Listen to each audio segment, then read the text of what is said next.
Good afternoon everyone. आज हम surface area and volume का लॉन्ग क्वेश्चन कराएंगे जो कि बहुत इम्पोर्टेंट है।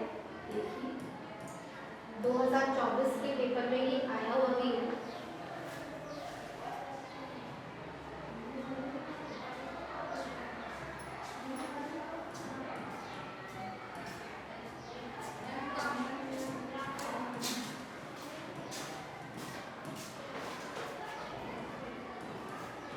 एक जूस बेचने वाला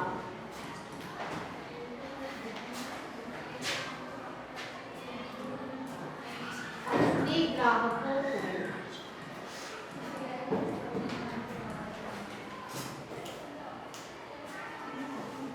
बेलनाकार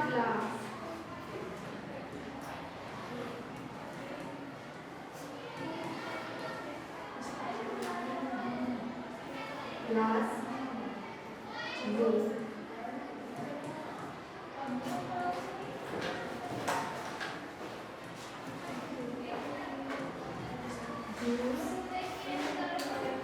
बेचता था।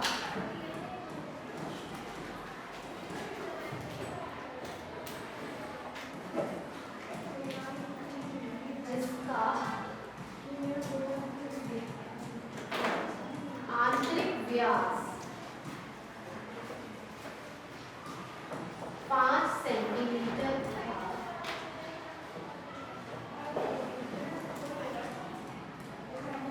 परंतु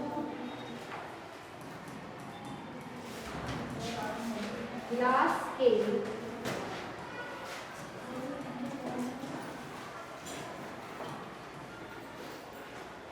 निचले आधार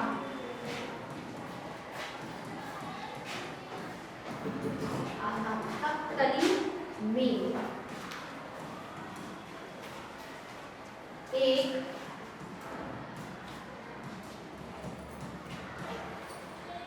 उभरा हुआ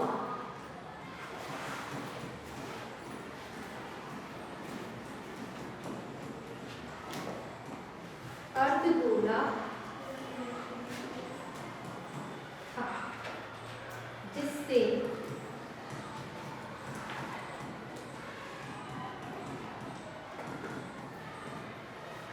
गिलास की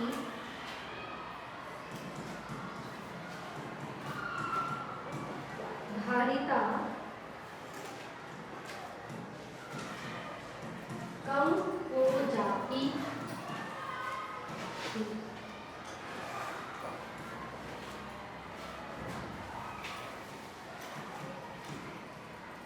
यदि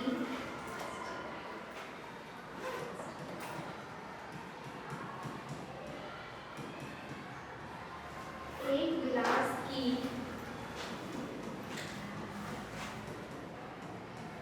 ऊंचाई 10 सेंटीमीटर थी तो गिलास का आभासी मतलब एपरेंट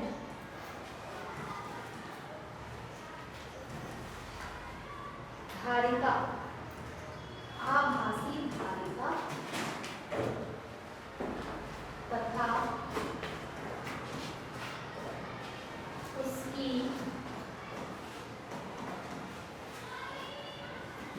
वास्तविक धारिता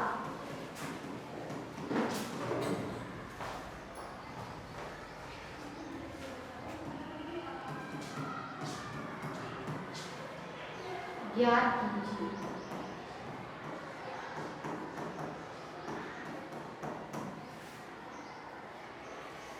इसमें फाई का मान 3.14 लेना है और साथ ही में क्वेश्चन के साथ डायग्राम भी देना है।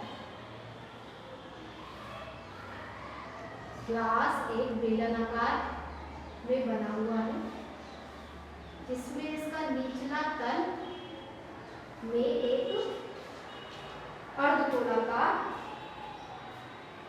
है।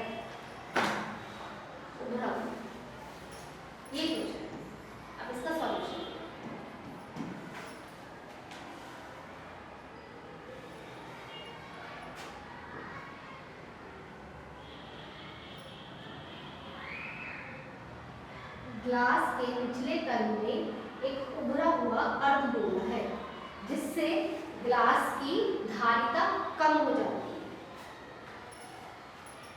एक जूस बेचने वाला अपने ग्राहकों को बेलनाकार ग्लास में जूस देता था जिसका आंतरिक व्यास 5 सेंटीमीटर था। इसका आंतरिक व्यास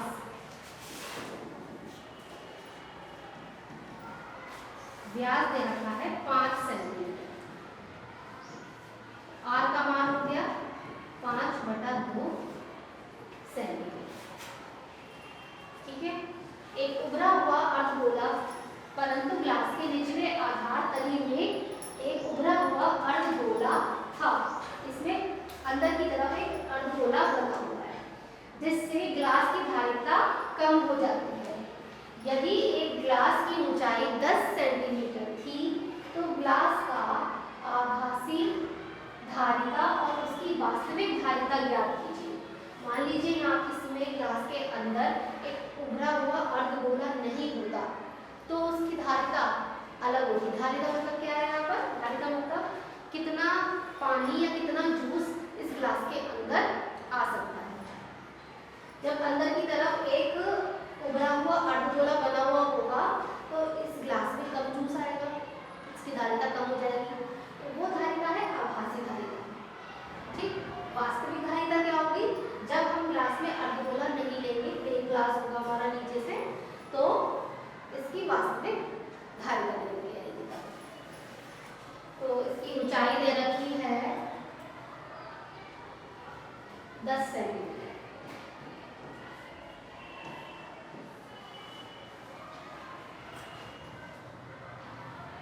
H का मान यहाँ दिया हुआ है 10 सेंटीमीटर। R का मान दे रखा है 5/2 सेंटीमीटर। सबसे पहले निकालते हैं हम वास्तविक धारिता। वास्तविक धारिता मतलब वास्तविक वॉल्यूम, आयतन। आयतन बराबर होता है πr²h। पाई का मान हमें इसमें यहाँ पे लिखा हुआ है 3.14 यूज करना है। r² मतलब 5/2 गुणा 5/2। h का मान 10। ठीक है, अब इसको सॉल्व कर लेंगे। 2 2 10, इसका मतलब 3.14 को गुणा करना है 5 × 25, 25 × 125 से और भाग करना है 2 से। नेक्स्ट पेज पर करते हैं 3.14 की गुणा 125 से।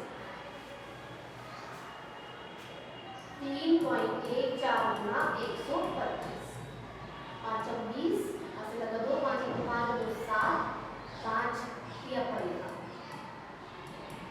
2 × 8 2 × 2 2 × 6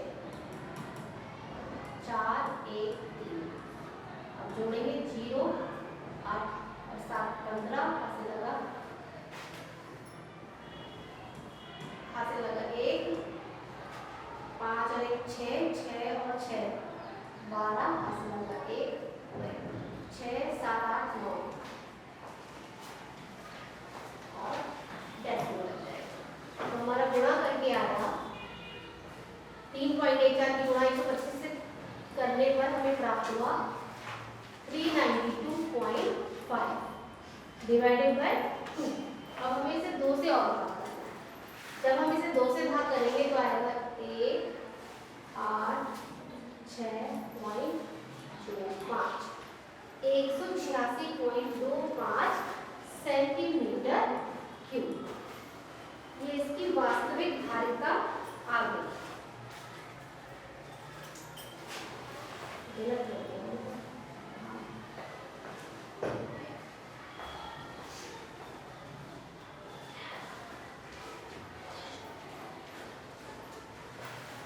दो से भाग करने पर 2 × 2, 1 बचा 9, 2 × 18, 1 बचा 2, 2 × 12, 2 × 4 और 1 बचेगा तो 2 × 10। ये 196.25। ये आ गई वास्तविक धारिता। अब हमें आभासी धारिता निकालनी है। आभासी धारिता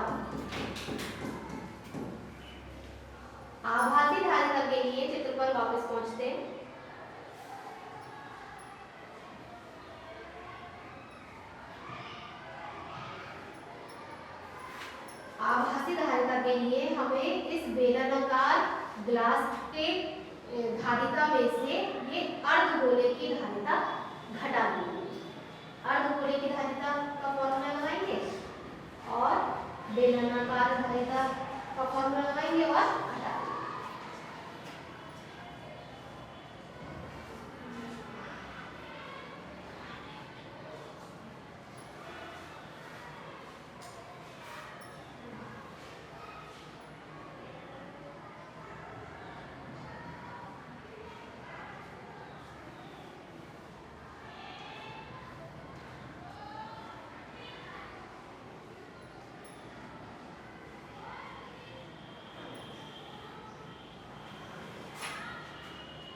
अभी हमारा जो वास्तविक धारिता निकल के आई थी, वास्तविक धारिता, उसका मान था हमारे पास 196.25 सेंटीमीटर क्यूब। अब हमें निकालनी है आभासी धारिता। आभासी धारिता के लिए हम क्या करेंगे, वास्तविक धारिता में से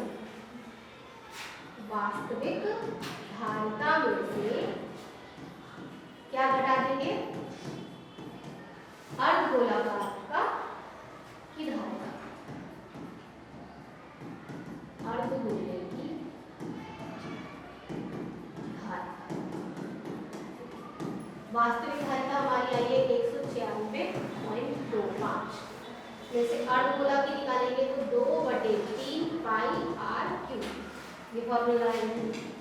तो 196.25 में से 2/3 गुणा 3.14 गुणा r का मान है हमारा 5/2 गुणा 5/2 गुणा 5/2।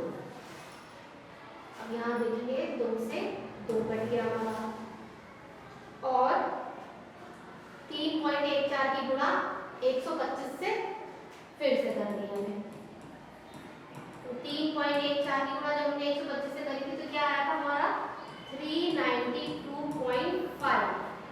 या घगुआ करने के बाद नीचे अब हमें किससे भाग करना है, 3 दूनी 6 6 दूनी 12, 12 से भाग करना है 392.5।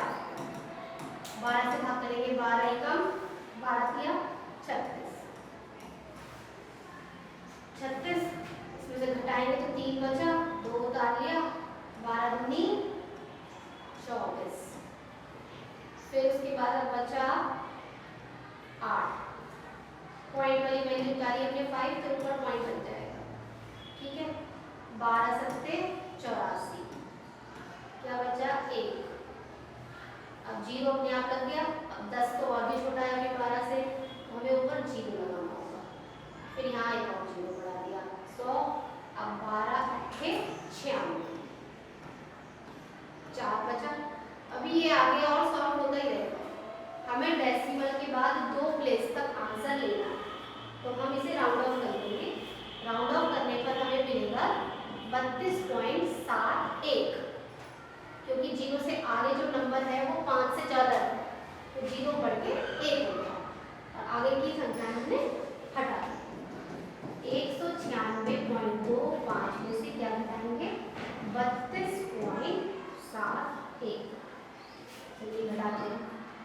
196.25 में से 32.71 घटाने पर हमें मिलेगा हमारा 7 में 5 में से 5 से 2 3 6 163.54 सेंटीमीटर क्यूब लगभग आंसर ये निकला है। इसी तरह से 0.5 क्लियर। चलिए नेक्स्ट क्वेश्चन कराते हैं।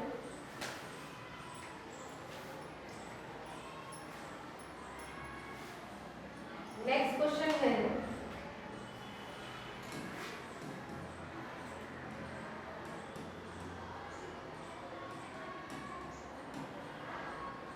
कोई तंबू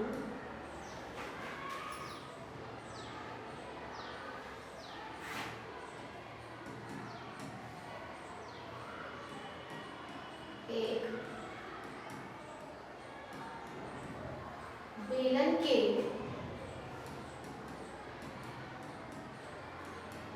आकार का है, जिस पर एक शंकु अध्यारोपित है, जिस पर एक शंकु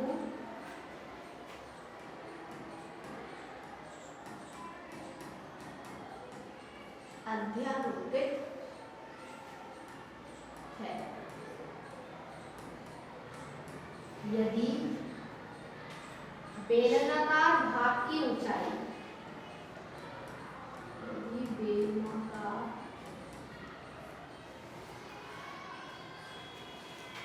भाग की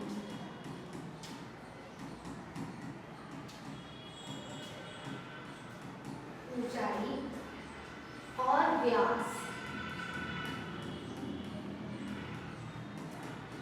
ऊंचाई और व्यास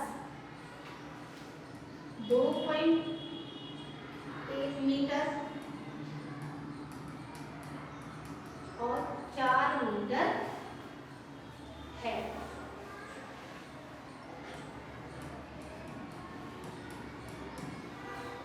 तो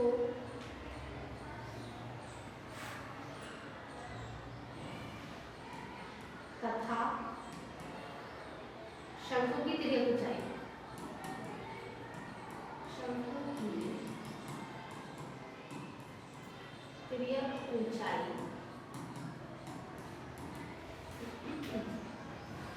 2.8 मीटर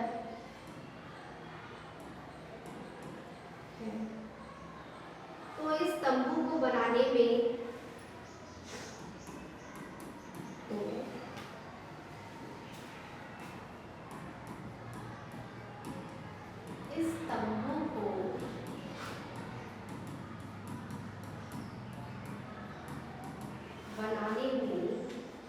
प्रयुक्त कैनवास, प्रयुक्त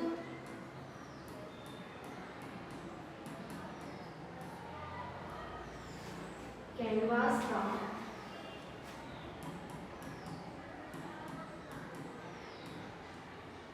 क्षेत्रफल ज्ञात कीजिए। साथ ही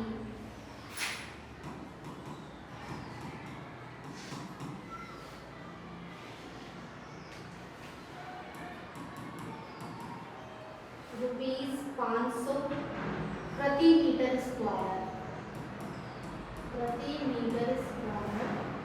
की दर से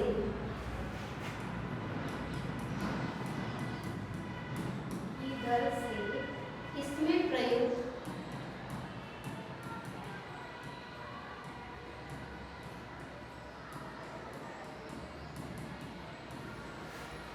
कैनवास की लागत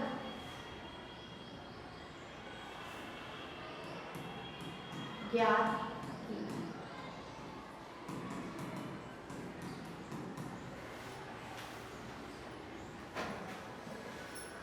कोई तंबू एक बेलन के आकार का है। चित्र बनाएंगे पहले क्वेश्चन को देखते हुए।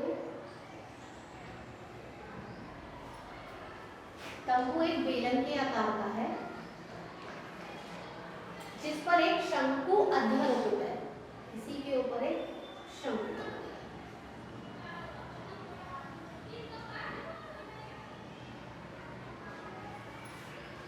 यदि बेलनाकार भाग की ऊंचाई और व्यास, बेलनाकार भाग की ऊंचाई दे रखी है 2.1 मीटर, यहाँ से देखिए यहाँ तक, और व्यास दिया हुआ है 4 मीटर, व्यास दिया हुआ है 4 मीटर, तो r का मान हो गया 2, 4/2 मतलब 2 मीटर। तथा शंकु की तिर्यक ऊंचाई मतलब L का मान दिया हुआ है 2.8 मीटर। ठीक है, तो इस तंबू को बनाने में प्रयुक्त कैनवास मतलब तंबू का कपड़ा, उसका क्षेत्रफल ज्ञात कीजिए। जो तंबू का कपड़ा लगाया जाएगा वो इस बेलनाकार के चारों ओर लगाया जाएगा और ऊपर की तरफ लगाया जाएगा शंकु के वक्र पृष्ठ पर लगाया जाएगा और बेलनाकार के वक्र पृष्ठ पर लगाया जाएगा। ठीक है, तो दोनों का वक्र पृष्ठ क्षेत्रफल निकालेंगे और जोड़ देंगे सॉल्यूशन, या फिर दोनों का एक साथ भी निकाल सकते हैं फॉर्मूला लगा करके।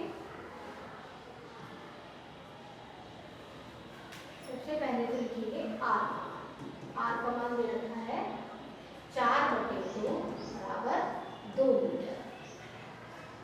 एच का मान है 2.1 मीटर। ये एच किसकी एच है? ये बेलन वाले भाग की बेलनाकार। और एल का मान दे रखा है शंकु वाला 2.8।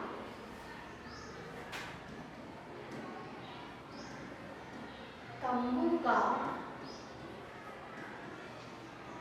वक्र पृष्ठ क्षेत्रफल लिख सकते हैं इसमें तंबू को बनाने के लिए प्रयुक्त कैनवास का क्षेत्रफल बराबर बेलनाकार भाग का क्षेत्रफल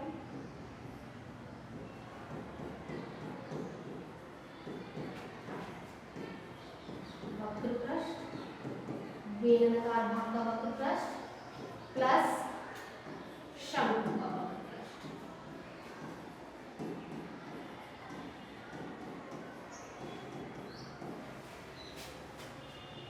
बेलनाकार भाग इसमें क्या है? बेलनाकार भाग का वक्र पृष्ठ पर 2πr h और शंकु का वक्र पृष्ठ पर है πr l। ठीक है, अब इसमें से कॉमन ले लेंगे, एक साथ कैलकुलेशन कर सकते हैं इसकी। पाई कॉमन आ जाएगा, r कॉमन आ जाएगा, ब्रैकेट में क्या बचा 2h प्लस l। अब इनके मान रख देंगे। पाई का मान है 22/7, r का मान 2, h का मान 2.8 प्लस l का मान 2.8। नेक्स्ट पेज पर करते हैं।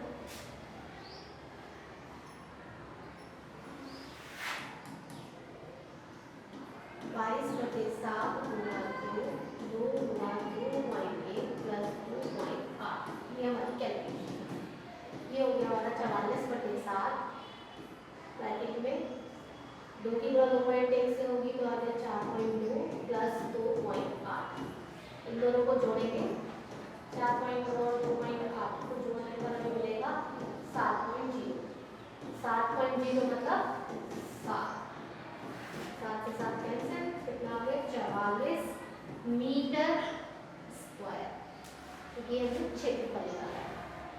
44 मीटर स्क्वायर कैनवास हमें चाहिए इस तरीके का तंबू बनाने के लिए, जैसा कि क्वेश्चन में कहा। अब इसके आगे भी है क्वेश्चन कि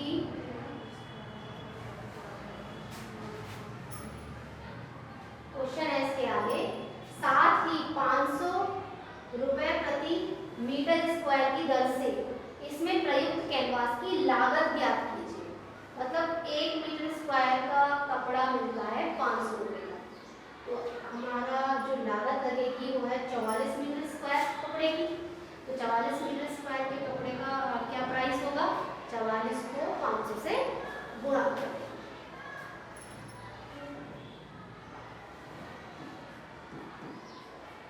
प्रयुक्त कैनवास की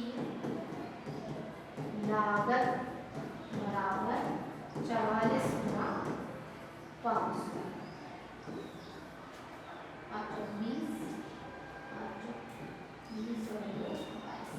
22,000 रुपये का कैनवास हमें चाहिए। तो इसके दो आंसर हो गए, एक हो गए 44 मीटर स्क्वायर और एक 22,000 रुपये। नोट कर लीजिए।